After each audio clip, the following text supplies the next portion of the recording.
Xo'sh, hurmatli avtomobillar, bugungi sud majlisimizni ochiq deb e'lon qilamiz. So'zni qoralovchiga beramiz.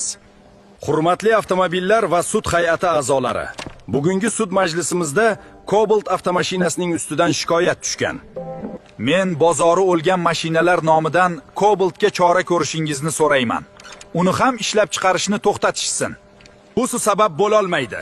Cobalt xalq tanlov. Xalq meni tanladi va mening aybim yo'q. Men hammaga kerakli va foydali mashinaman. Ishonmasangiz, yo'llarga qarang. Sud hukmi o'qiladi.